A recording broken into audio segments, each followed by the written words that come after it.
Hey, welcome to Nerdified. We have the Cape is alive with us. We have The Wilhelm Scream. we also have Cranberrylanders, and as a special guest, Soul Stalker. Good evening.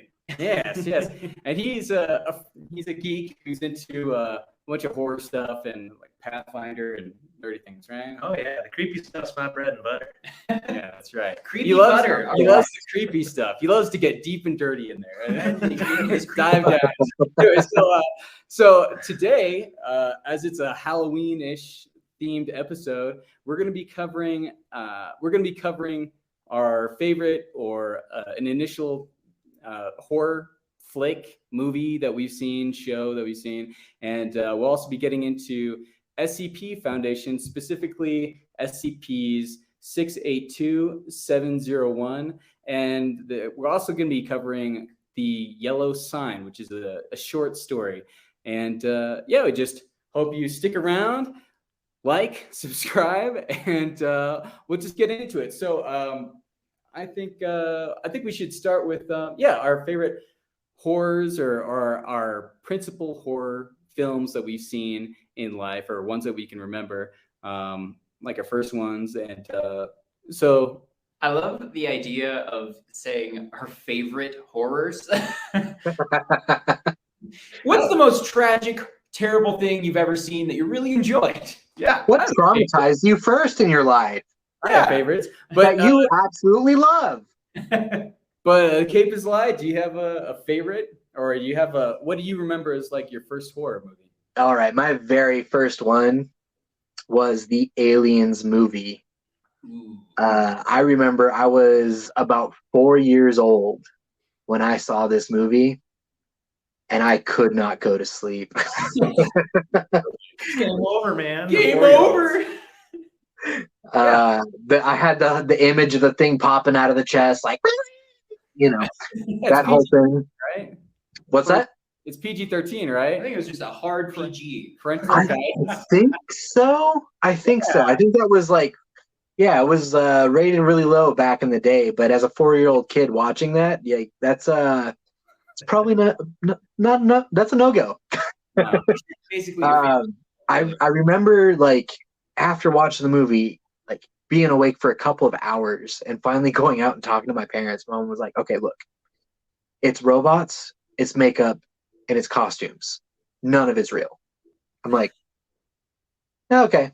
right. Went back to my room, went to sleep. And Slept pretty good as far as I remember. And you've loved horror movies ever since. You just, I wouldn't say I've loved horror movies, but I've been able to appreciate what some of them can bring to the table. There are some out there that are just like way over the top, and I'm like, why are people making these demented things? But they they have internal stuff going on. It just comes out in their films and everything. So we're not counting like just things we thought were horrific, because if so, then probably my most horrific experience as a child, when I first saw something horrific, it was the witch in Snow White and Seven Dwarfs. So it's Snow White. That totally freaked me out. So I'm guessing that's not it. my wife is right there with you. She had nightmares over it. I still see her. not the movie. I had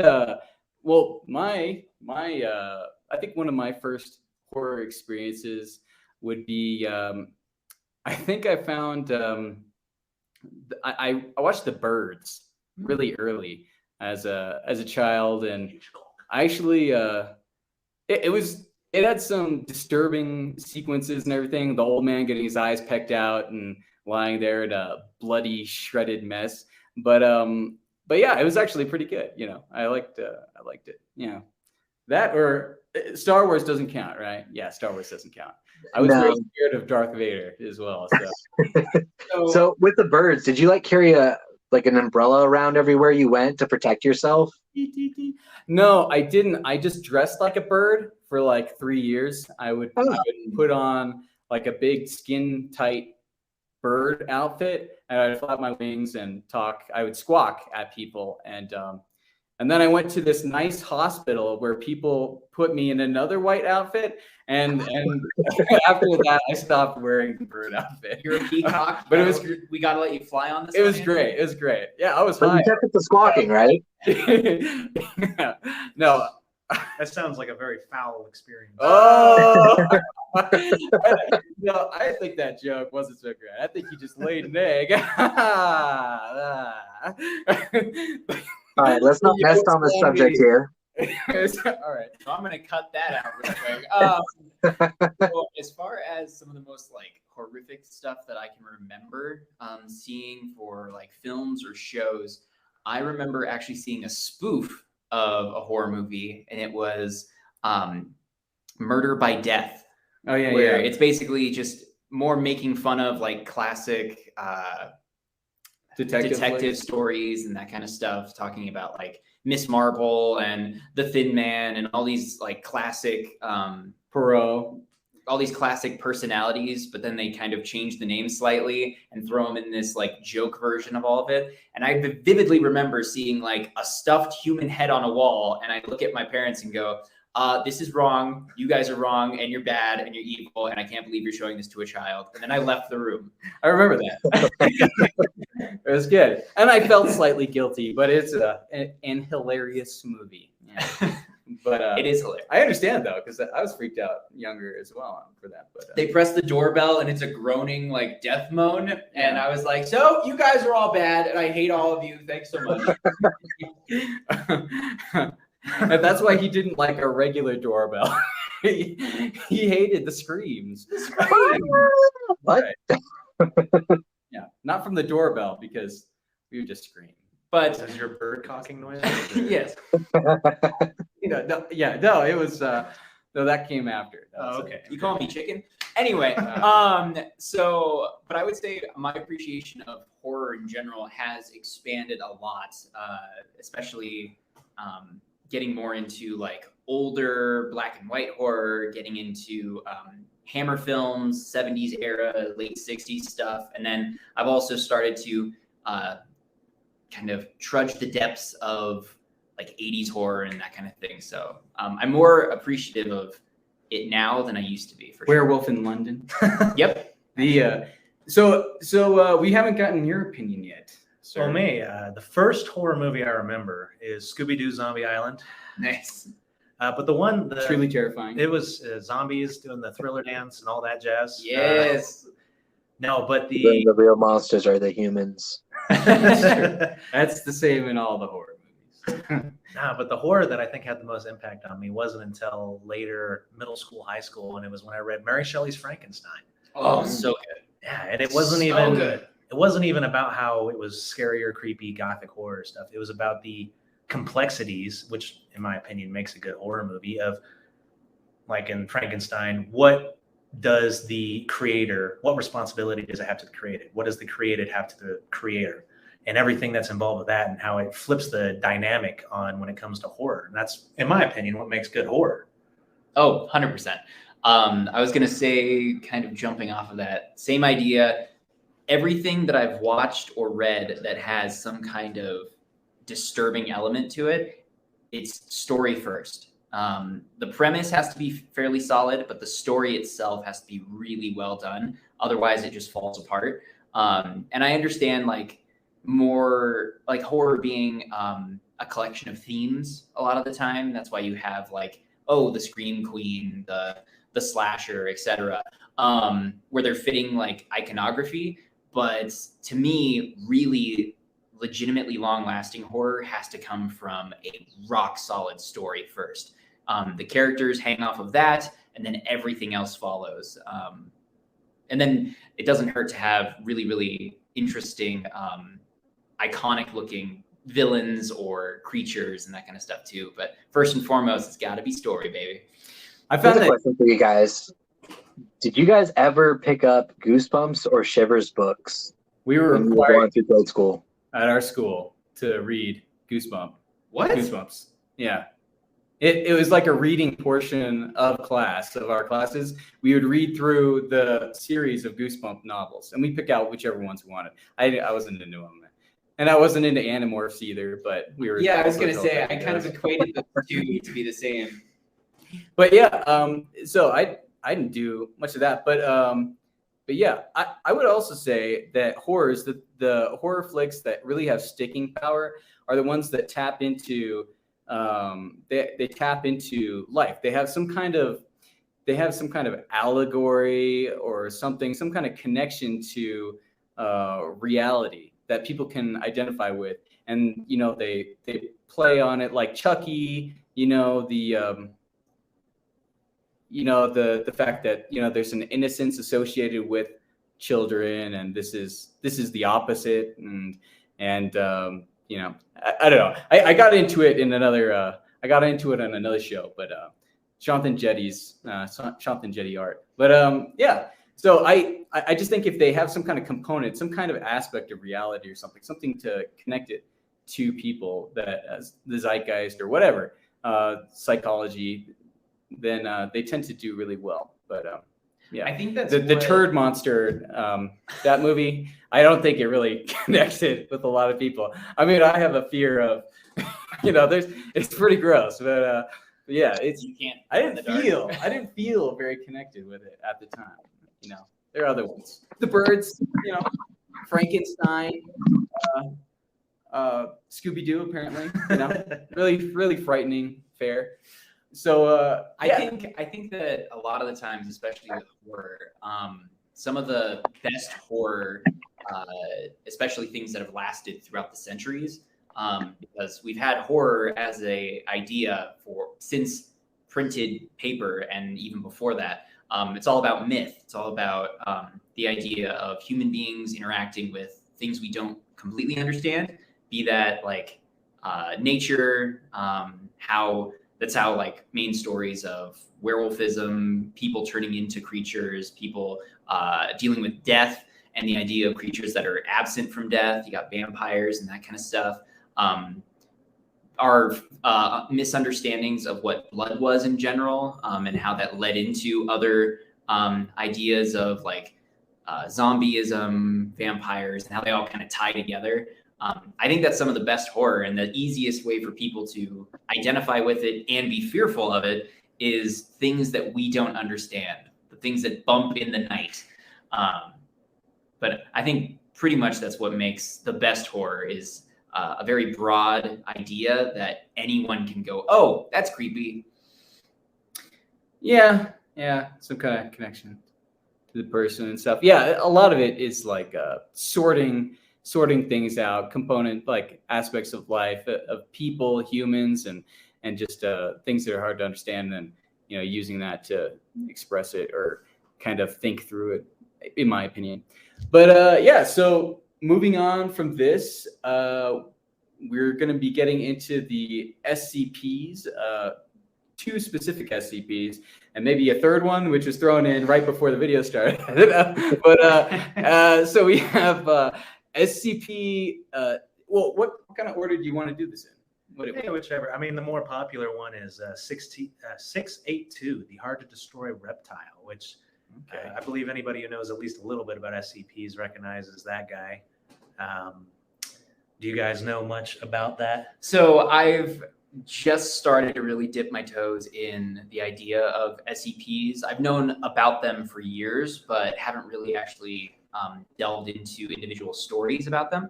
And also some of them have become so popular that you see them in popular culture now. You even have Halloween masks of some of them now. But specifically of this SCP, it was super creepy while also being super interesting, the hallmark of any good horror. The idea of a lizard who, 1, can speak, 2, seems to heal from any type of wound or damage, and then it seems to also be possibly describing itself as Satan. That's a different thing, but yeah, kind of. That's Dr. Clef. Oh, okay.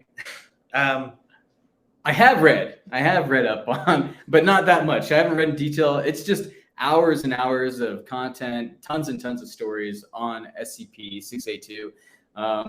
I have some opinions about it with just the little that I've read, but yeah, I could definitely understand why there would be a fan base for this specific SCP because he does have some layers there, and the hard to kill lizard, and it also has there's a lot of history, there's a lot of story put behind the specific SCP, so I understand that a lot of people would be into it. Yeah. Well, first and foremost, for anyone who doesn't know what an SCP is, should we do a brief idea of what they actually are and how impactful they've been on like modern culture?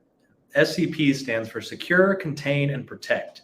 It's basically a bunch of short stories that are written almost like government documents about weird anomalies that this group called the Foundation secures, contains, or protects. It's basically Men in Black. Yeah, kind of, yeah. Kind of, yeah.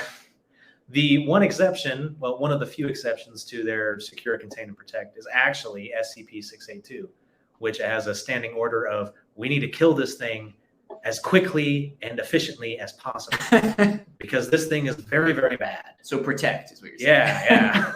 And then there's the debate of whether it's so bad or if the Foundation itself is so bad, humanity is so bad, and therefore SCP-682, he's not actually the monster in this situation. It's humanity, and we're expressing and we're demonstrating how monstrous we are through our interactions with and our attempts to kill and torture SCP-682.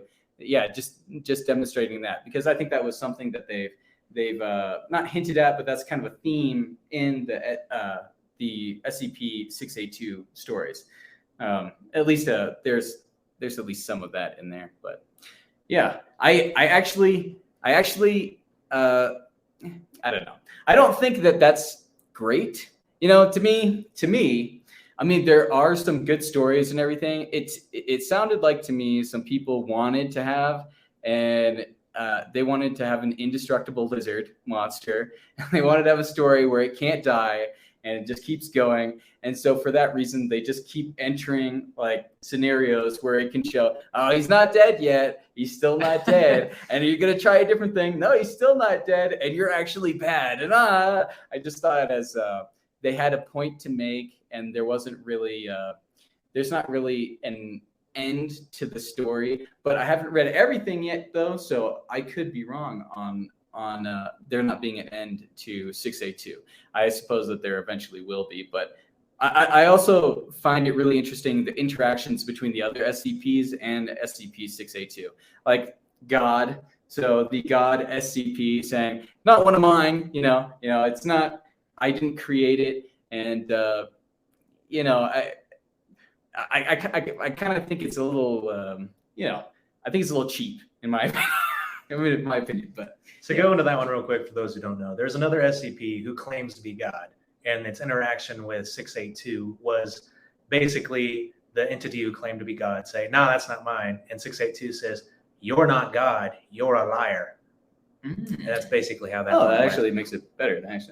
Because I've only seen 682's interactions with the Angel SCP or Gatekeeper. Yeah, one of the possibilities for 001. But yeah. I thought that it was the writers of the SCPs, so the people who did the God one. I thought that it was mostly like a dig at God or something, because I didn't actually study it and I didn't see the interactions between the SCP-682 and the God SCP. But yeah, that actually is more interesting to me than. Which also, if you don't know, SCPs are a online originated, originally on a Wikipedia, that then spread and became just random users on the internet creating stories and short stories, etc. Like files, creepypastas, etc. And then it became this massive catalog now of really interesting, creepy stories put in like a scientific documentation lens. I'm hesitant to get into it because I heard that one guy wanted to take credit for it, or he wanted to get the copyright for SCP and he wanted to own the property right or the intellectual property rights for SCP and SCP Foundation and stuff. So Yeah, that's been an ongoing thing for a few years, is it? Yeah. so yeah, but so I don't think we got your opinion on this on SCP-682. Anything? So 682, I was just going to go. So it's a vaguely reptile creature, unknown origin. It appears to be extremely intelligent, and it just goes from there. The Foundation constantly tried to kill it. Didn't work. Sometimes they introduced different SCPs to try to kill it. They almost succeeded, and then it somehow adapts. So it doesn't just heal, it adapts to everything. You guys read a lot of comics similar to Doomsday from DC Comics. Every time you kill it, it adapts. That's kind of similar to the lizard. They cut it in half, and then somehow the two halves started working in tangent with each other, and then destroyed everything until one of them ate the other half, and it became a whole again. Constantly trying to kill this thing.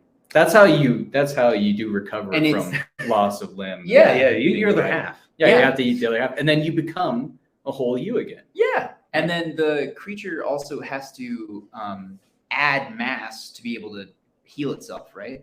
It doesn't have to. One time it was destroyed, so that all that was left was its skeleton, and it took like a day and a half, I think, till it started killing people again. Oh, okay. Not just healing, but actively killing people again. You didn't say. Well, we don't know if he completely recovered. We don't know what stage of the skeleton, how skeletal the hard to kill lizard was at when it started killing people. Skeleton. One of the guys who tried to kill it, it comes from another SCP story, Lord Blackwood. They killed it, and they're like, yes, we succeeded. And one of them's like, I'm going to take a picture in its mouth of a skeleton. And then it goes chomp, and they're like, holy crap, it's back. Classic. Yeah. That's why I don't stick my head in undying lizards, because of that same situation. It's a real problem. It's a real thing you got to watch out for. All right, so the Cape is alive. What did you think of the SCP-682? Yeah. Well, going through the termination log and looking at all the stories here, what I've realized is just about every single other SCP, like, is either afraid of this thing or doesn't even want to mess with it. Like, it's that crazy. It's almost like they're trying to like lend that this may be like the devil. Or at least the snake from the garden that tempted humanity. Yeah, but it's like it's going as so far as like they're in like one of the records here. It was talking about like, oh well, we could potentially like transport this thing to another dimension in exchange for something else and see how that works out. And they're like, if we were to do that and it didn't work, and then we allowed something else back into here that was just as bad because of like whatever equivalency there has to be, like how screwed would we be then?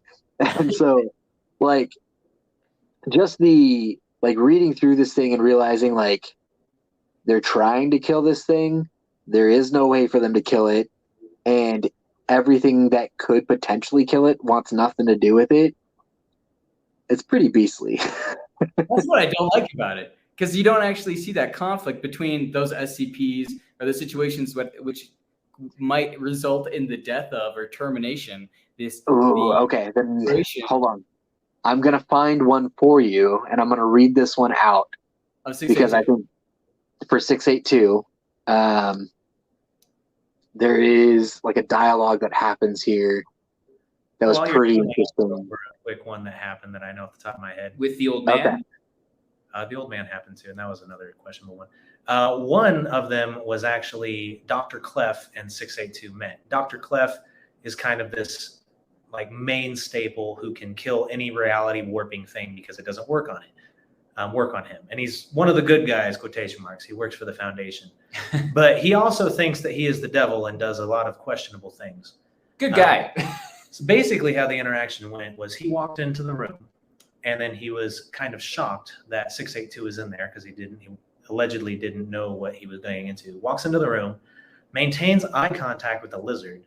The lizard just stares at him, and they maintain eye contact. Dr. Clef continues to try to open the door to get out. Door is locked. Dr. Clef puts an explosive on the door and then waits for it to explode while always maintaining eye contact with the lizard. The door blows up, Dr. Clef leads, puts the blast doors down, and the whole interaction was like they were at a standoff and refused to go after each other, which is really weird with the lizard because 682's whole purpose is to destroy all human life. Like, it's a pure hatred to human life. But when there's something like Clef, who is arguably not human, they just have a stare off and they don't do anything. Yeah. Interesting. I see it as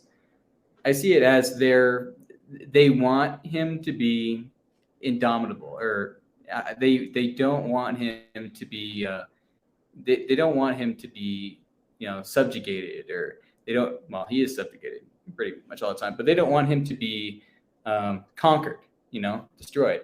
And so in these situations where you might have an SCP that's actually able to do damage or whatever, then they opt out of it. And you could pass it off as, yeah, they do just understand, oh, this thing actually, I don't see a way out of this where I'm good and I actually destroy or I actually win out over this hard to kill lizard.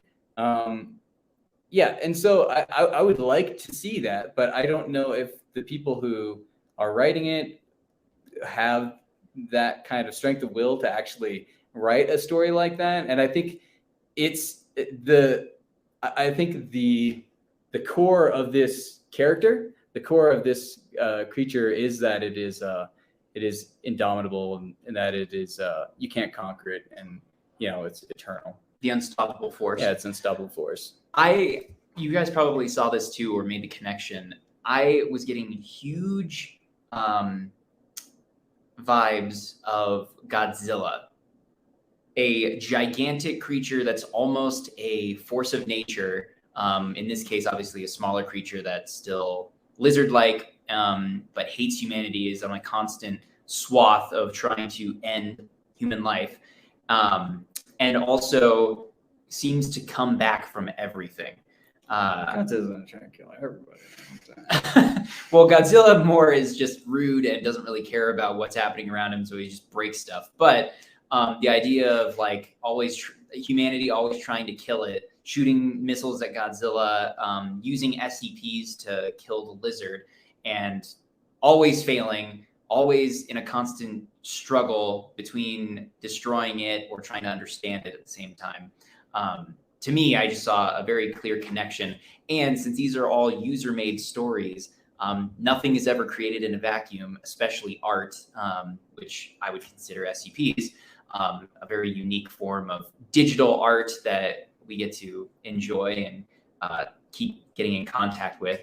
And so to me, I can see the clear themes similar to Godzilla with this SCP. I actually think the conclusion I got to for SCP-682, the Hard to Kill Lizard, is that it is either a god, demigod, or it is just a very spiritual entity, and that it might be a core component of reality or a reality, a dimension itself, like he is death. Like that's some kind of integral component of a reality that you can't get rid of. And that's what I picked up from seeing or reading, looking at a bunch of the stories that involved SCP-682. I don't think it's biological. I don't think that it's physical. I don't think that's where, I don't think them getting into that side will be able to conquer it at all in the future, according to what I've read so far I know so far from the stories for 682.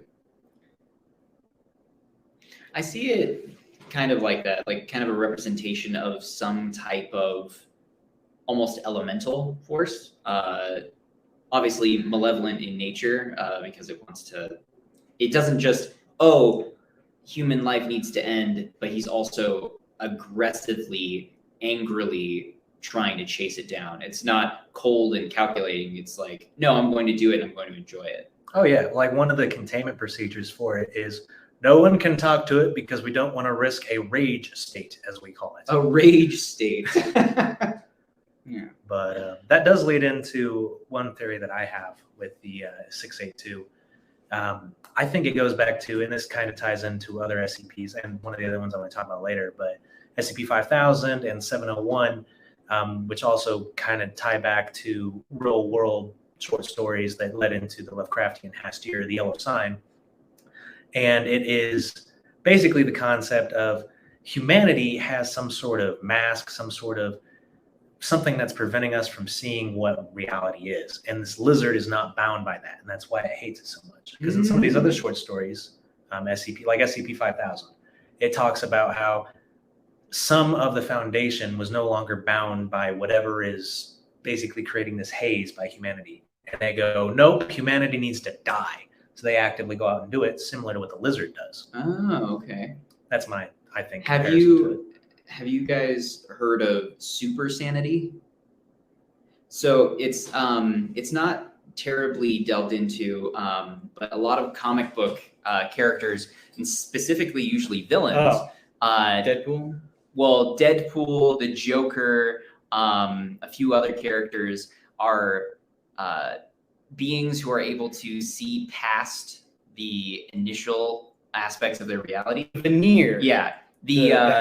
The scales have fallen from their eyes. To everyone else, they seem completely psycho, completely mad, and don't make any sense. In reality, they're seeing what is truth. They're seeing the actual circumstances of what the reality is.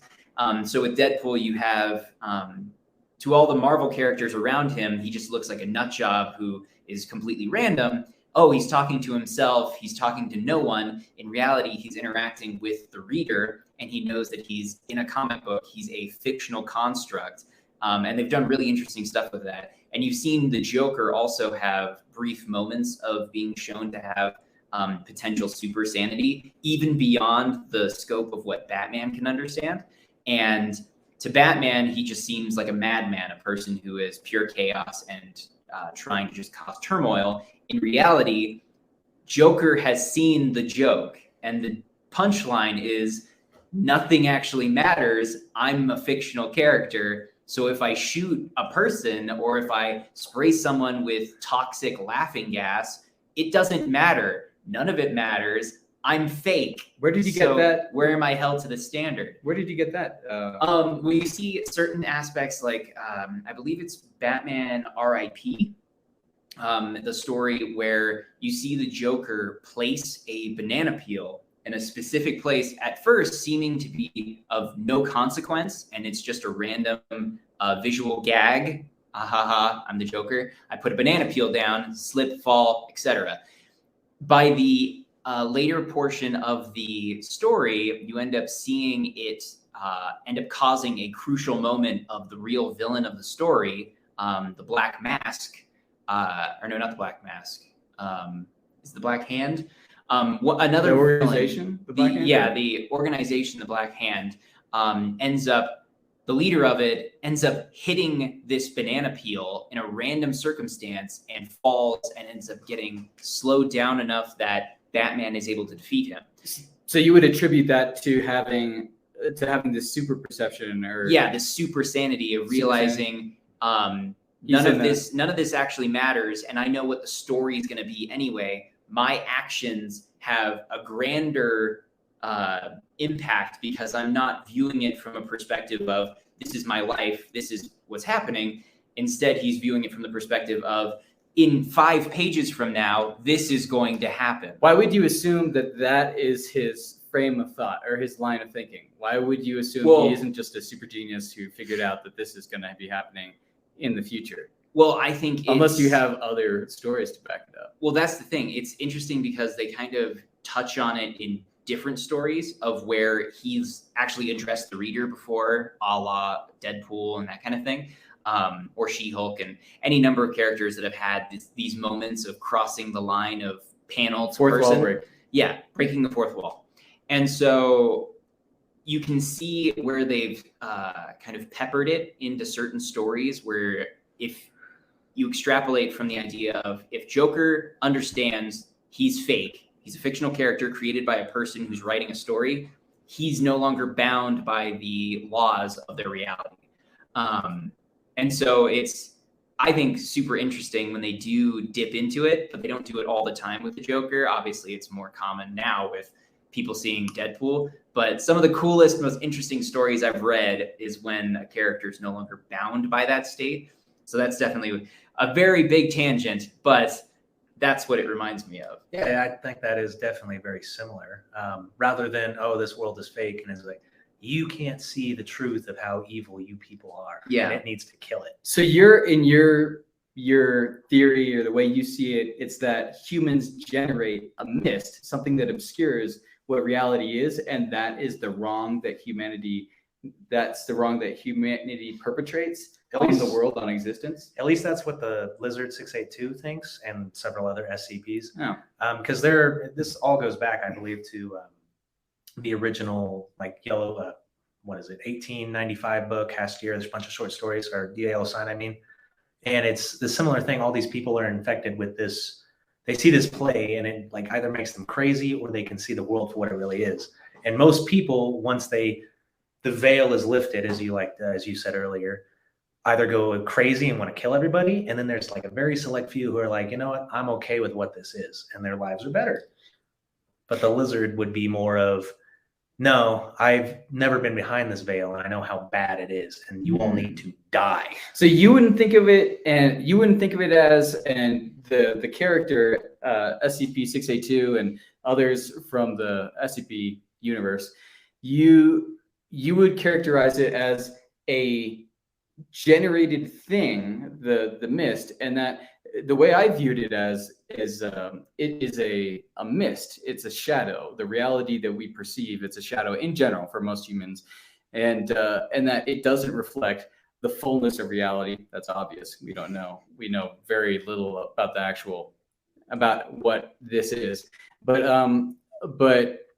it's interesting. That's an interesting viewpoint. That's an interesting take, that we actually create this thing, and through our ignorance or our willingness to believe in this mist, this shadow reality, that we actually create this, and that is the wrong that we do. Because it's just an interesting thought. That would make us one of the biggest evil factors in the world, and I'm not really going to be singing praises about humanity, at least lately. I'm going to jump in here, and I'm going to go back to that termination test record that I was trying to tell you about.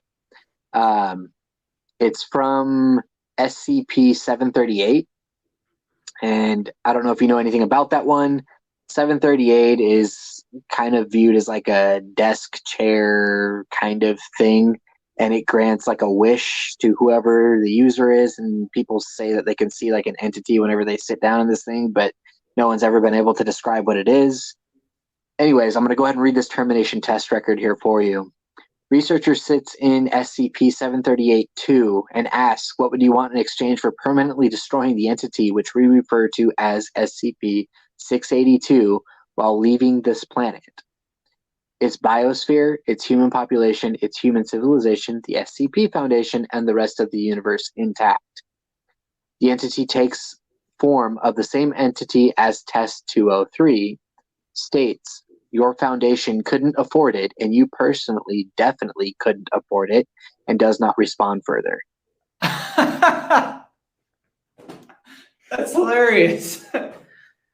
So this thing that's supposed to be able to grant you wishes, and the SCP Foundation goes hey, we're going to give you these parameters. What would it take? And they're like, there's nothing. There's absolutely nothing that you can do to pay me to do that. Sorry. At this moment. With the Foundation, you couldn't afford me. But yeah, well, the thing says the Foundation couldn't afford it, and you personally definitely couldn't afford it. At the moment that he asks, at the moment that the worker asks, or the agent asks. That's maybe hilarious. In the future, because I thought it would be like a monkey's paw situation, or like a djinn, and it's gonna be like a genie that goes, oh, well, if you do this, and the person loses their firstborn, or it turns out you were gonna go blind and now you'll never see the thing, whatever. Instead, it's just like, nah, you couldn't afford me, sorry. Exactly. Monkey paw kind of thing. Yeah. And because I do remember that one. monkey paw. Yeah, it's interesting. They have a lot of and I will say SCP the SCP stories are rich with a lot of very good stories. So I definitely understand the fandom surrounding it. But let's get into SCP 701 or 701. The hanged king. The Hanged King. Yeah. Yes. SCP-701 is a pretty fun one, not as well known as 682, because 682 is like has to do with almost every single SCP at one point or another because they try to use it to kill it. But SCP-701 is the Hanged King's Tragedy. It is a play similar to like the Shakespearean Hamlet play, but different.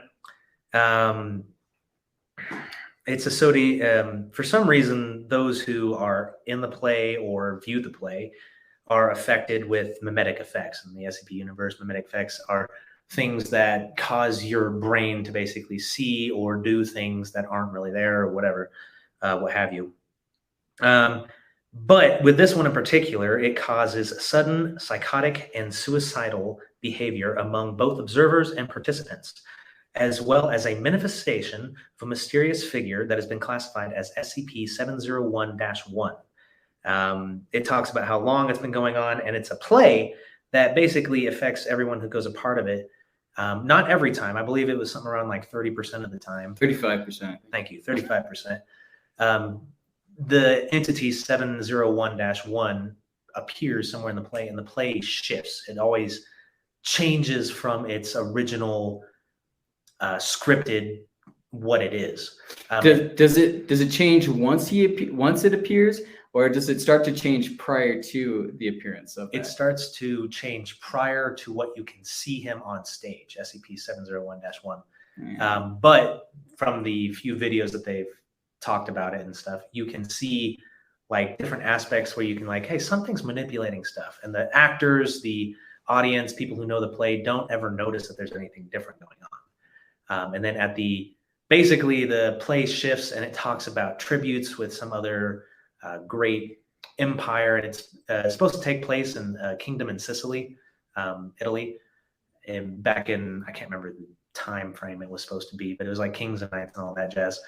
And basically it has one of the main characters say that at the end of the play, when everyone starts to go crazy, that his tribute was not enough. And then everyone eventually starts to kill the guy, hang him, and then random nooses come from the ceiling and then they all hang themselves. And then the crowd starts to go crazy and kill each other and everyone else there. Yeah. Doesn't matter if you're friends, doesn't matter if it's father, daughter, father, son, mother, son, what have you. And then any of those that survive, they escape the theater and they start murdering everyone around. I believe it's supposed to be like 24 hours and then they start to regain their sanity. Yeah. But then they are attributed with either having memory loss of the entire event or like PTSD equivalent of going through like something really, really horrible. Which it would be. Yeah. Yeah. Yeah. I've seen some bad plays in my day. It makes me want to kill myself. Oh man, it's a killer play. Oh boy. Yeah. I was wondering because as I read through the story or as I read through the profile for this SCP, I was thinking that it might be. It's funny because I think the play only took place. The play where the origin, the location that the play was actually created, I believe, was in the United States, if I read that correctly.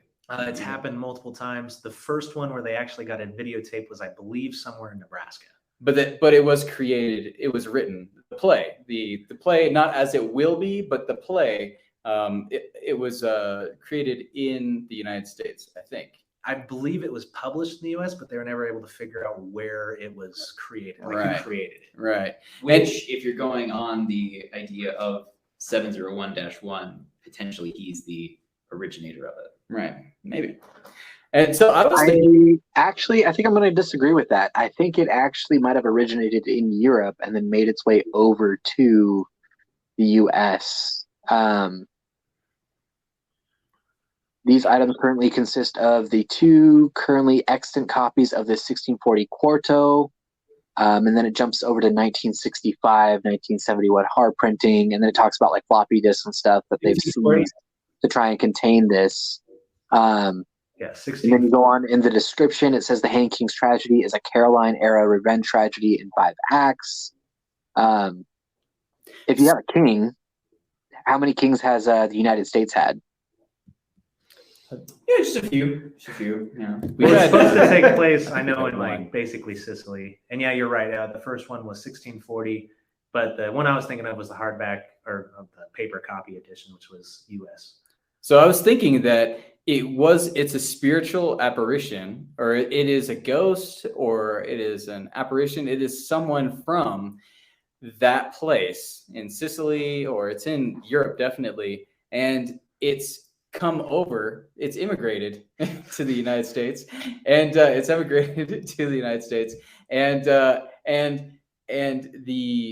the practice or the play being performed in the United States that prompted it to go here. But I just thought it was an interesting aspect that it's an imported entity to the United States that I believe is playing out, that's not a pun, the circumstances or the events that took place in Sicily at that time. I personally find it really interesting, the idea of a written script that potentially, I don't know. I have a certain view on it where it might differ from what you guys think, but when I saw this, I kind of thought about the idea of if it's spiritually originated by the potential 701-1 Hanged King, the creature itself, the idea that if it created this script, whatever the formation of the words, the sentences, etc., could potentially be, without the reader knowing or the actor knowing as they're announcing these lines, could be a quasi incantation that is causing not only madness and murderous madness, but also is in a way through the first initial pages and stuff until it gets to the point where it reveals 701-1, it's almost summoning the creature. I found that kind of an interesting idea of the power of words, because obviously words have power. They create ideas, they spread. You can get an earworm from music and that kind of stuff. The idea of written word and art in general, especially performative art, having an impact on the audience, and this having a very bad impact on the audience. I found the idea just really interesting that it could potentially be a written spell, but in the guise of being just a script of a quasi Shakespearean like tragedy. I wonder why it only works like a percentage of the time, though. Like, that would be my only question is, like, if you have this play that people are reading, it says here, of the recorded performances, only 36.78% have ended in SCP 701 events. So, like, why is it that just that certain percentage happens? Like, I don't know, is the spell or incantation not being said correctly? That's what I'm thinking. Like the idea of crappy actors, like a guy flubs his line and it doesn't bring Hestir. I'm gonna do a new kind. So, are you telling me that a third of all the actors out there are actually great actors? Right. Turns out they're all in space. If the good thing is in the future in space, we have a monkey show up because people love monkeys. And because of these additions or flubbed lines and stuff like that, it fails, similar to like Army of Darkness, Klaatu Barada, and it messes it up and causes damage. Only this is the opposite. You screw up your line and it saves everyone in your audience. I can stop the threat by making everyone horrible actors. Exactly. It makes them flee. It makes them leave, but in a different way. Yeah. The less murderous fleeing. Yeah, that might work. But I would say that the act of the play itself, I would agree that it'd be kind of like an incantation. It's setting the stage. Again, not a pun. Setting the stage for this apparition, this entity to appear and to perform this scenario, or to actually have it take place. I'm with you for the most part, except less of an incantation. I'm kind of more towards the, like I was saying with 682, or sorry, yeah, 682.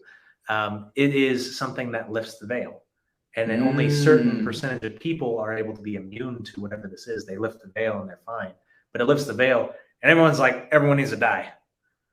Everything needs to die. And I also say that because the Hanged King is also another entity in the SCP universe that's an antagonist that also has a standing kill order from the Foundation, because it basically does what I just said. It's basically Hastier. So SCP is very pessimistic universe that exists. But that's universe. horror in general. Yeah. I've always Humanity seen it can't as be redeemed. it must die. I've always seen horror as the idea of applying Murphy's Law to any situation. Whatever bad can happen will happen. You're running to get to your car because you're being chased by a psychopath, and what happens? You trip. Oh, you get to the car and you're just about to survive and your key doesn't work. Oh, you get into the car and you go to start it and it doesn't start. Turns out the mafia put a bomb in the car. Turns out it's a rigged car and it explodes. All the different things. So that's a very common theme of general horror. It happens all the time to me. Every time I go to the Car bombs, man. I trip. I drop my keys. I mess up my keys. The psycho Eventually murderer get runs in slightly faster than I expected. You know. That's right. Then he pops up in the backseat, and I'm like, where just to? says, And then the "I bomb goes off. I'm gonna be late for work. While holding the axe, he's like, I just have to ask you a question. I have to ask you a Wow. question.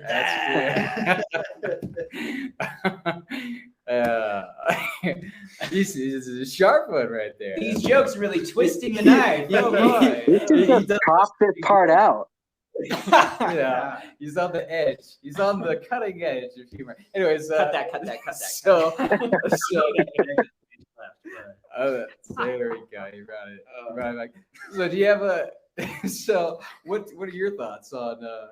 Yeah, it could be. You know what it could be? It could just be a clown dressed as the Hanged King, as the. SCPs. And it wants to. It just wants to mess with people. Actually, I mean, it's like a big gag, right? And then you find out at the end, it's all fake. Everybody, they're all actors, but they're acting. They're really acting. Okay. Anyways, so what are your thoughts? Oh, me? Why? Give us a line. Method actors. Well, this is a tough one. I think that it's I don't know, like if you've ever watched like The Ring, this kind of has like that feel to it, where like you get the content brings this monster being to fruition, and there's got to be some kind of trigger that actually makes it happen. Maybe it is like a spoken set of words or something that's kind of an incantation. The veil theory is definitely interesting to me. That like, oh, hey, well, this happens, and then the veil is broken, and this thing is able to appear and just kind of do its thing. I don't know where I'd sit in between that. This one's an interesting one because like they talk about having to like gather the materials that tell the story, so that way the story isn't repeated. And so they're saying, well, there's still a few copies out there, but it also only happens like this percentage of the time. So it's not that crazy. But when it does happen, it is pretty crazy. So it's weird how they like kind of set this story up. It also kind of, this one like really pulls me towards our next subject line. And I don't want to dive into that just yet, but I think I'll have more to say then when we get there, and I'll toss it back to you, Cranberrylanders. The next storyline? Are you talking about the next episode, or are you talking about the next test? Oh, that one. Okay, I see. Yeah. Well, yeah. Since you so perfectly, kind of segued into this.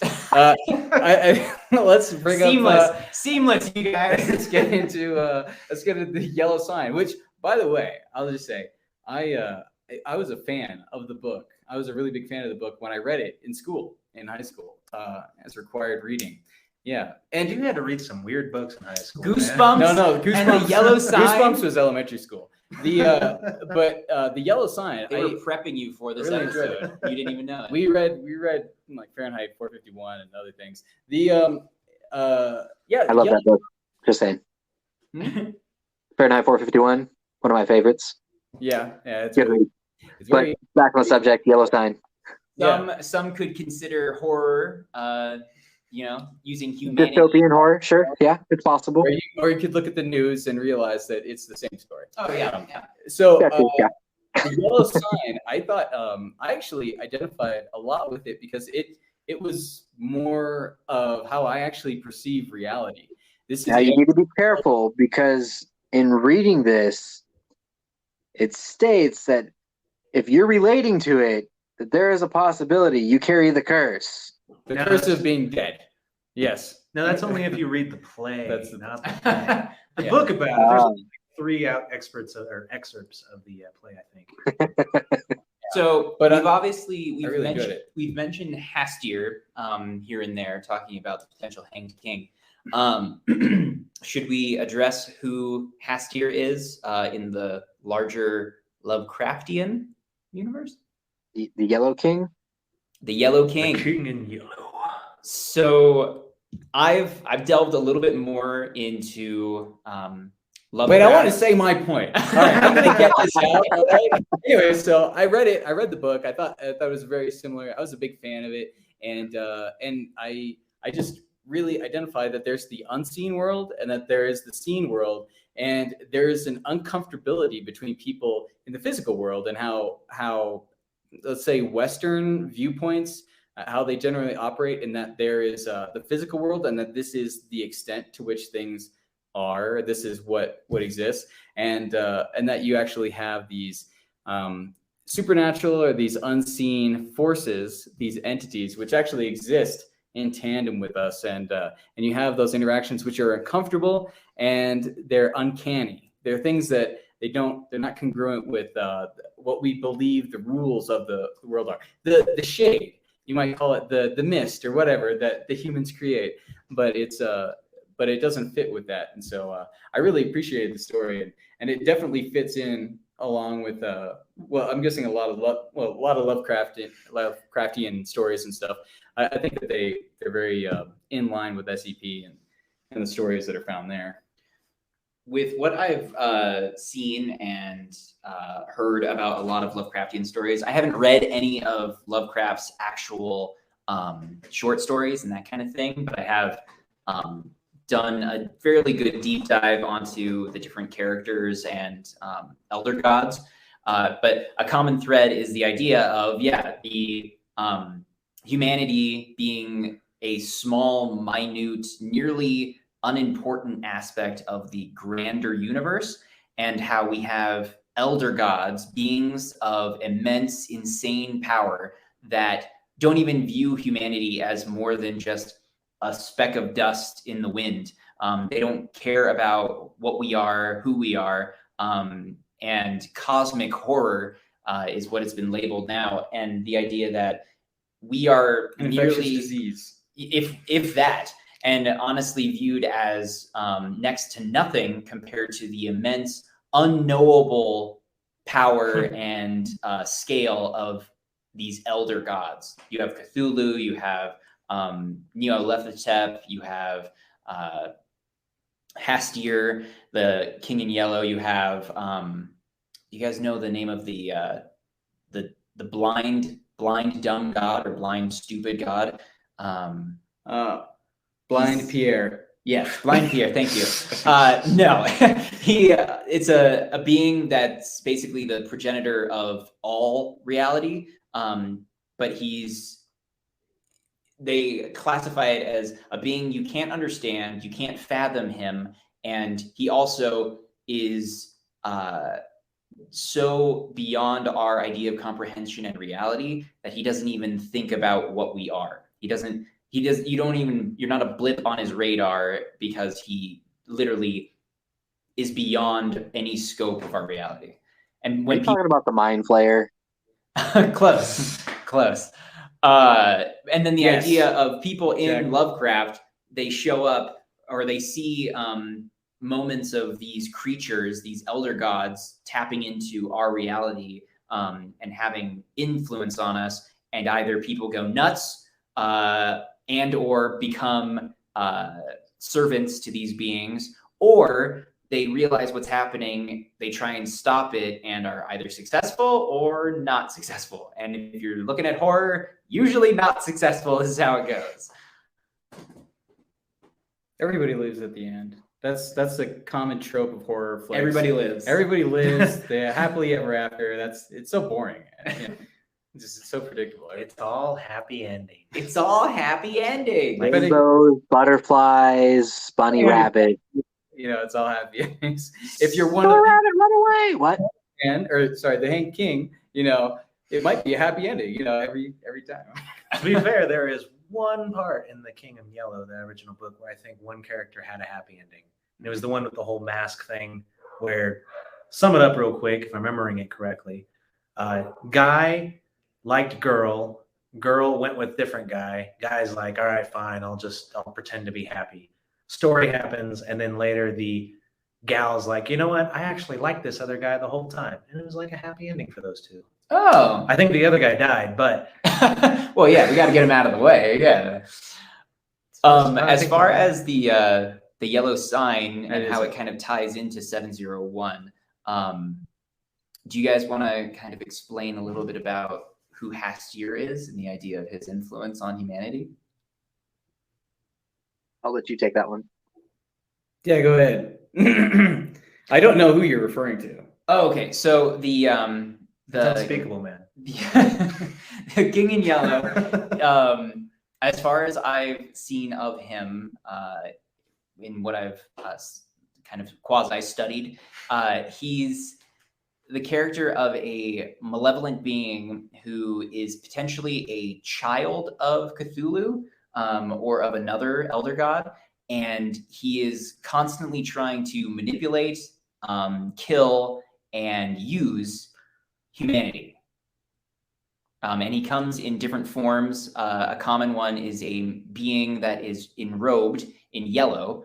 And when he's disrobed or takes away that form, he's usually a kind of pointed-headed tentacle creature that still has kind of a humanoid form with limbs, but then those limbs usually end in a disgusting Writhing mass of tentacles, and usually turns people into like creepy cults that worship him from afar, who summon him. He shows up. I just say, he has I just everyone want to die. say you're very bigoted in saying that they're disgusting writhing masses of tentacles.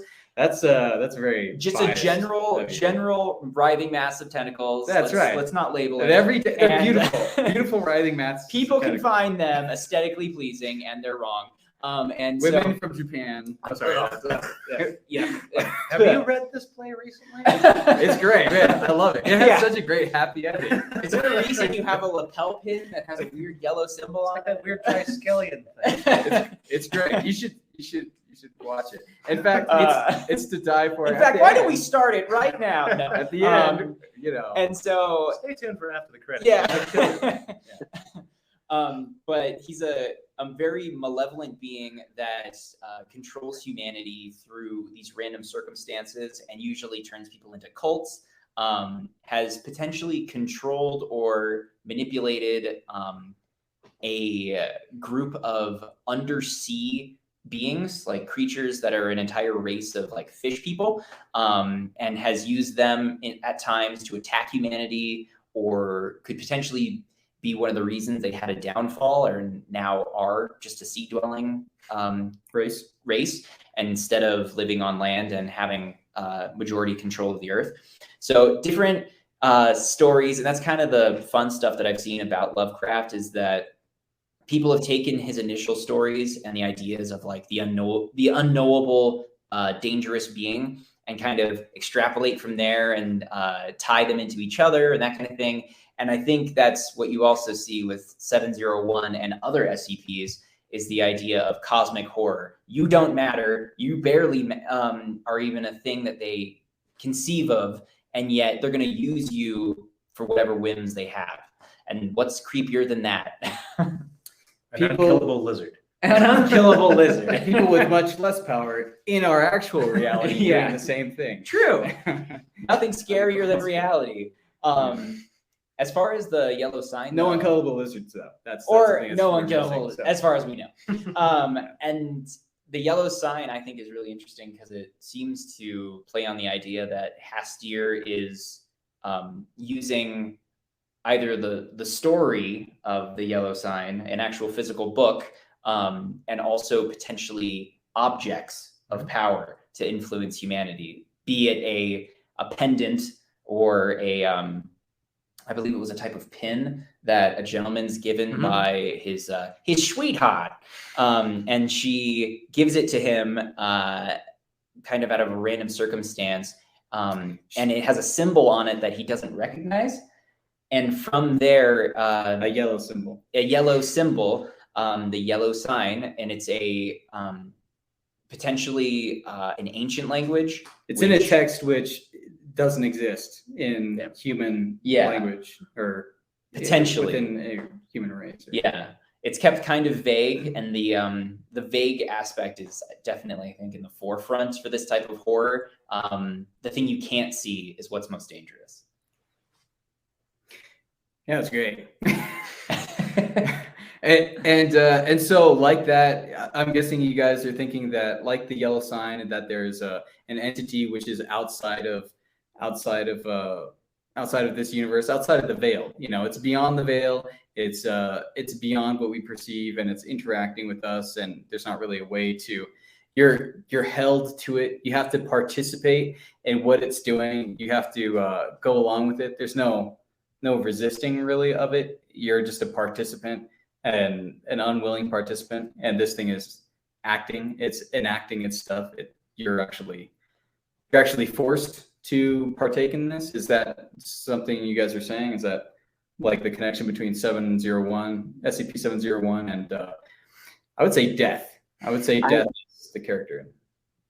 Are we talking about like the connection between the yellow sign and 701? Is that what we're prodding at here? Yeah. So for me, when I was kind of getting the overview of everything here, it seemed like in the yellow sign, The King in Yellow was a literary work, and whoever read that became cursed. And so as far as SCP-701 goes, the Hang King, kind of a very similar feel. Very like, hey, this is a literary work. If people are reading these things, these unfortunate things happen when going to act out or read this play. Yeah. And so it's very, in my mind, these two are very similar in that manner. I mean, you've got two kings, you've got curses, death, all the above there. Yeah, I just thought it was pretty interesting that there is a connection between the two. Jumping into like the whole Lovecraftian aspect of it. I mean, what's the guy's name? Hastier? Hastier. There you go. He's supposed to be like the devil, which is kind of like the theme of most of these stories here, like 682, potentially the devil, 701, potentially the devil, the King in Yellow, the devil. Here, and the desk, and potentially the devil showing up there, at least. Right? The chair and the desk? Yeah. 7, the desk. Yeah, the desk. The devil deal maker. Yeah, that guy. Oh, yeah. The guy you can't afford. 738, yeah. I think in my mind, 738 is more of like a djinn. And it's like, okay, you make a wish, but just because you make this wish doesn't mean that it's going to be exactly the way you want it to be. Like something comes with a cost. Yeah. And that's kind of how that felt to me.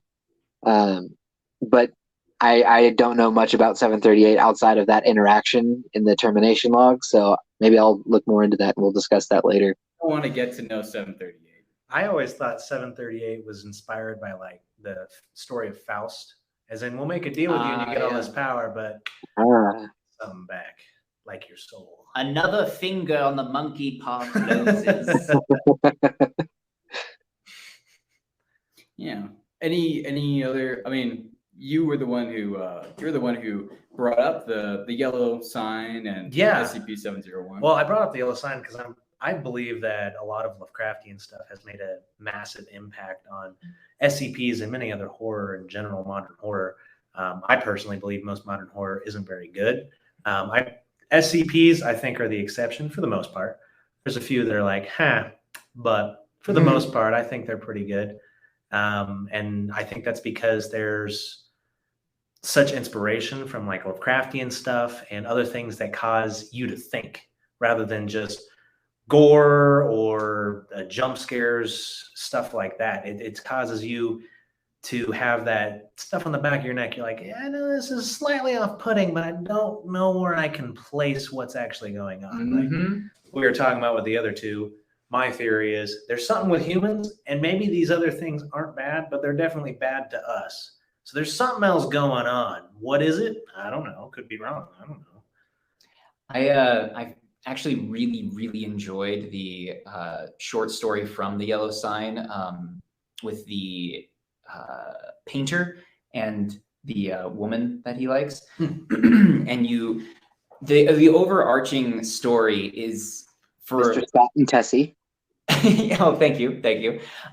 Throughout the entire process of the story, you just keep feeling this sense of dread building and building and building. And as you're dealing with the idea of the characters trying to complete a painting, and for some reason things are going wrong, and as the characters are interacting, they're having what seems to be pleasant conversations and stuff, and yet there's this feeling of fear, kind of foreboding. Yeah, foreboding. It's this cloud over the entire idea. And then also you have this character, which is I believe he's called like a younger man who sits next to a church and actually pulls a hearse, and something is off about him. He's deformed in some way. The way that they describe is his head has some kind of deformity that just makes you think of death when you're looking at him.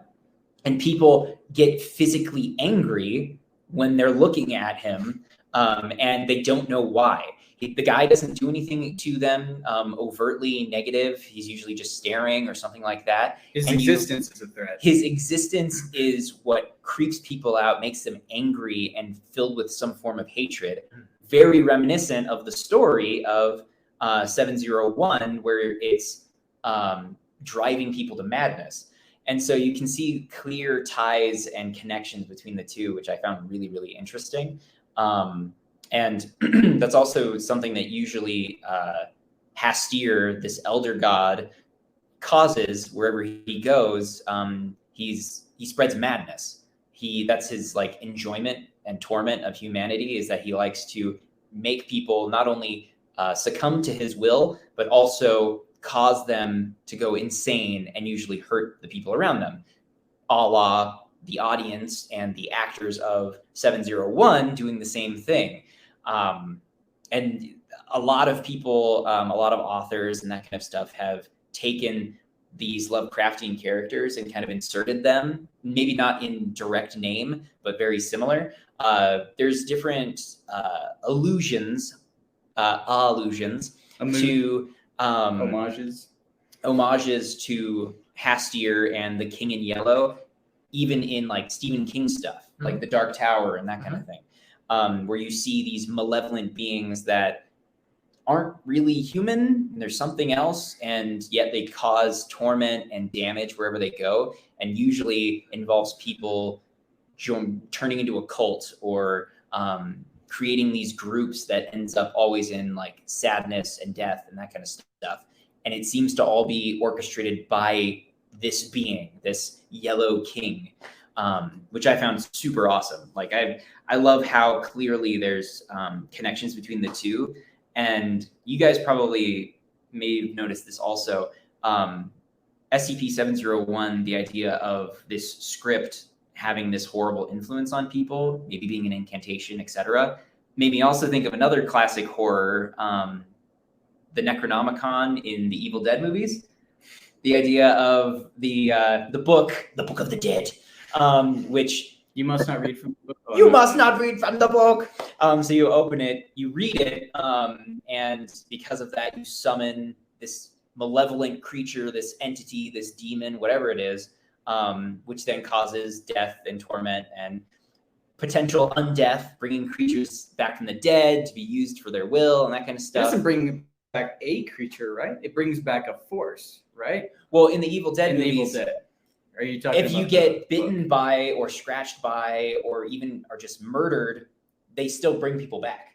Wasn't that also the Okay. same plot in the Mummy movies? And the Mummy movies. But would you say? I Would was thinking you the say? same thing. Like you have the Book of Life and the Book of Death, and that's what happens in the Mummy. Yeah. Would you say it's an entity, or that it is an element, or that it is a force that is allowed to enter into the waking world? Would you? Well, the Evil Dead movies, I think they say it's a demon. It's Okay. a Kandarian The Golden demon. Scarab. The Golden Scarab. Yeah, that's what it was. It was the golden scarab, and then they had to follow it to this big cave with a lion or a tiger's face. Giant lions. And then you mouth get in opens. there, and Yeah. then you find the Necronomicon, and then you recant, or then you do the incantation. Prince Ali Ababa. And if you fulfill it, if you get it to a certain point, then everybody starts killing themselves and then killing other people, and nooses start hanging down from places. I know this. Yeah, It sounds that- familiar. that's how- Sounds like so. Yeah, the Snow White story. Yeah, right. Okay. Yeah. Yeah. Anyway, That was so a weird apple. it was a weird apple. It's crazy. But I think that's one of That the was an coolest apple? things I would say about horror and these stories in general is that they always have there's a cool connection between all of them and the ability of storytelling, the book, these evil, malevolent books, these scripts, that kind of stuff. The yellow sign is a book that influences a person, causes a curse, and that kind of stuff. I think that's really cool. It's almost like stories that are amping up other stories. I think that's a really interesting aspect of all of this that kind of connects them all. connects them all. They have So, I mean, now all this has happened. We've been really talking about, these cursed plays and stuff like that. I'd really just like to, kind of forget that I even read anything about it. That way I'm not cursed. Probably a good Which plan. SCP do I go to for that? So the Foundation has these things that make you lose your memory. Oh, good. like SCP-5000. No. Well, yeah, that's an anti-medic. Let's see. I have a book with them on here, actually. Let's see. Oh, he has a tome. He has a tome with him. Let's see. The Amnestics guides.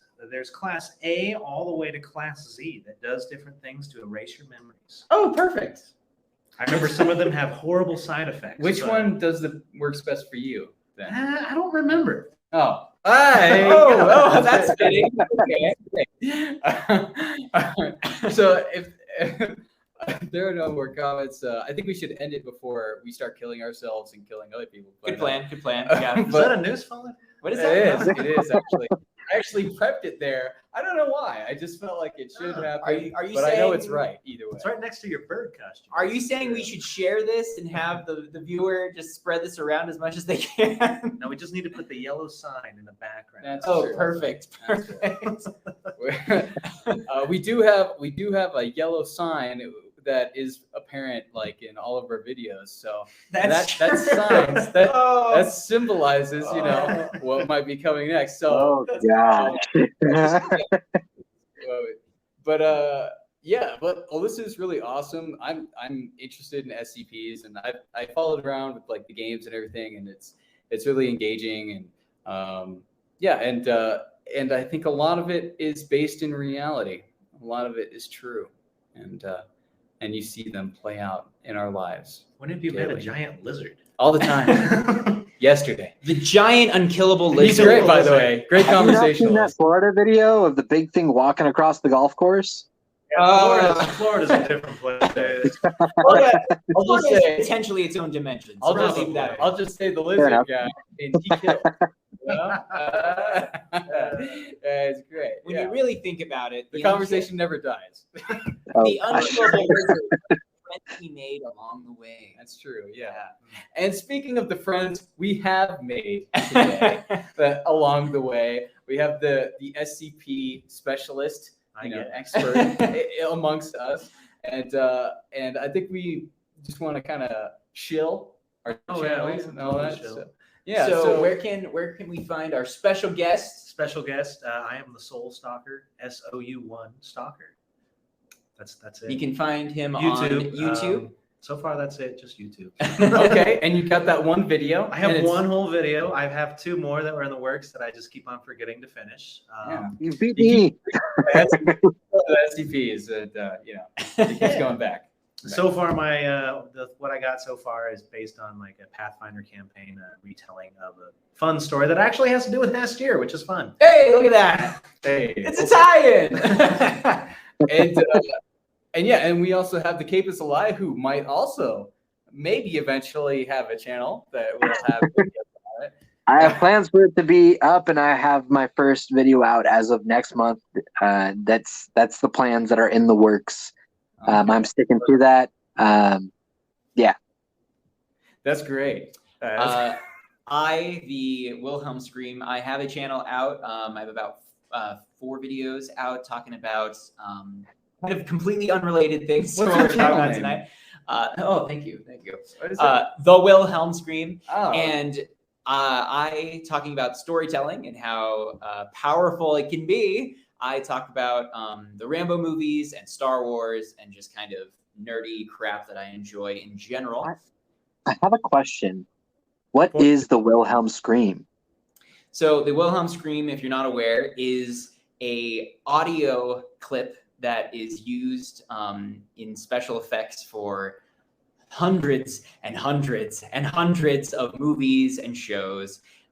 Where a guy gets hit, a guy gets killed, etc., and you hear a very clear "ah!" and it's That's what I was looking for. At this point, it's an in-joke, and so I think it's hilarious and love how it kind of arcs over the entire timeline of film and television, and so it's also my channel.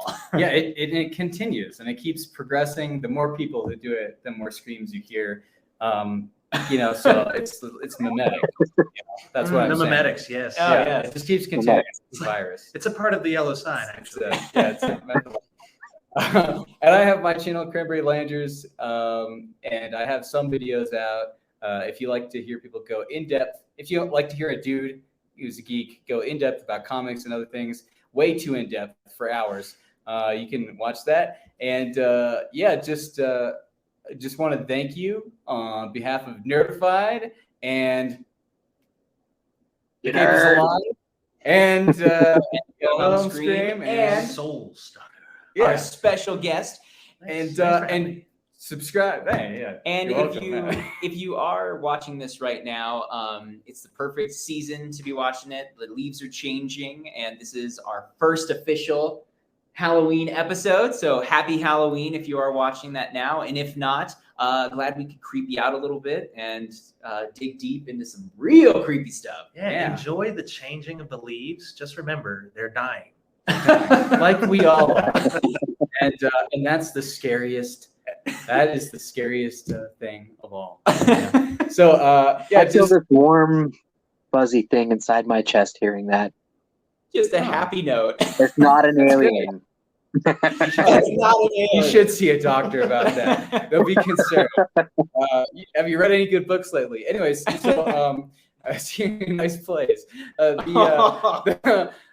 So just a reminder, go ahead, like, subscribe, and comment below if you have any ideas for future videos. And if you disagree with us on anything, and if we got things totally wrong, please let us know in the comments below. And thanks for watching. And Nerdified. You just got nerdified. Nerd. All right, ciao.